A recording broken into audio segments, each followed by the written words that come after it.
Aparna, your speech title is Ma'am, I Know How to Milk a Cow. Ma'am, I Know How to Milk a Cow, TM Aparna. Thank you, T-Mod Smita. Am I audible? You are Okay. audible. Thank you.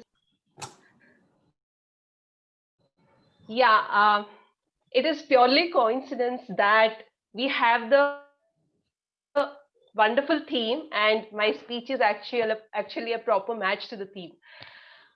Okay, so the story is here. In the year 2015, Government of India decided to implement RTE with the private schools, that they should have at least 25% of the children in each class from the underprivileged background.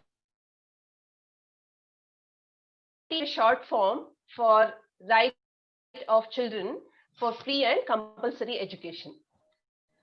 So we were kind of in our school where I'm working, we were expecting at least around 7 to 8 children joining from the villages close to the school, nearby to the school.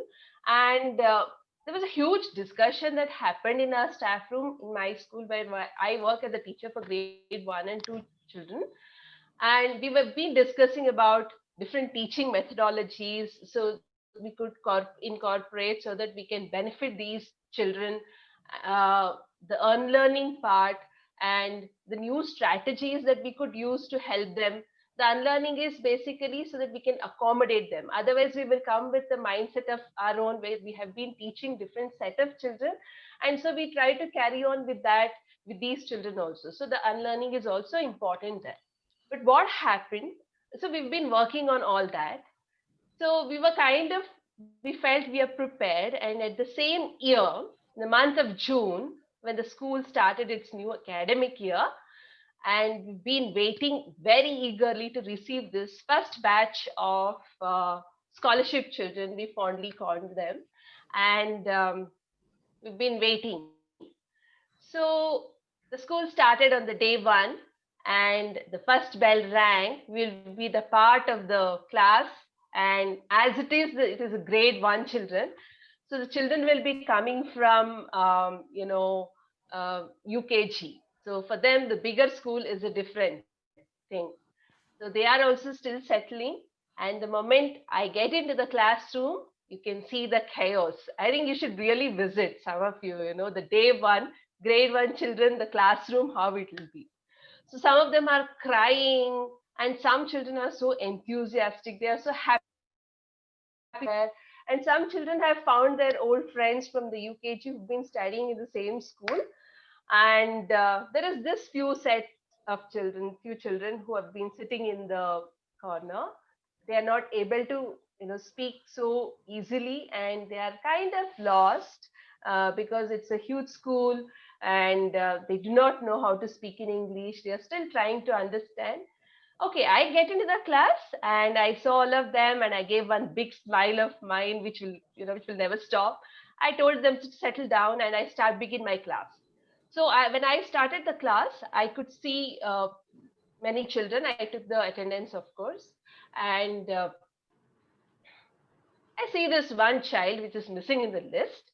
I was waiting for this child to enter the class.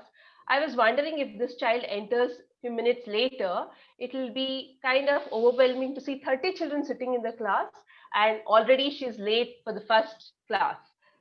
So I was just eagerly waiting to make her feel better when she enters the class.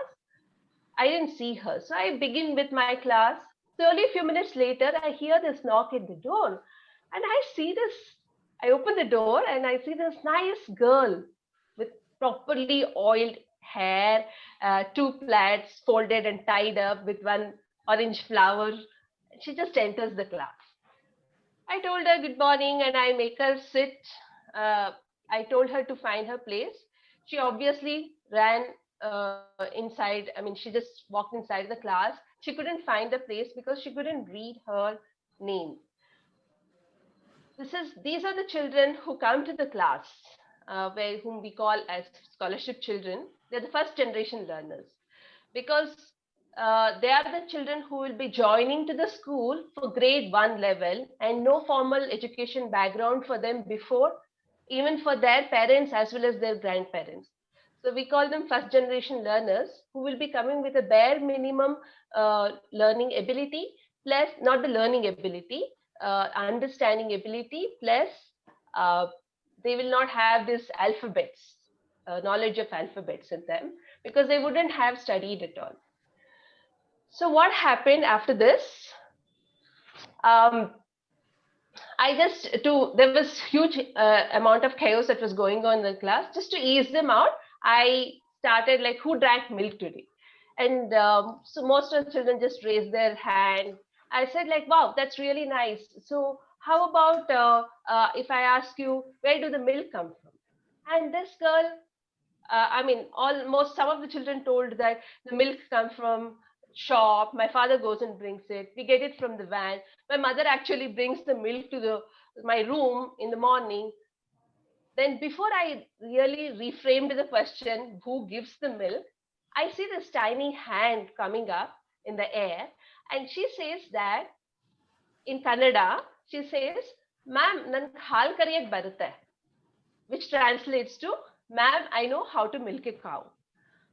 I was looking at her with surprise. Wow, okay, now here someone knows about cow. Just tell me a story.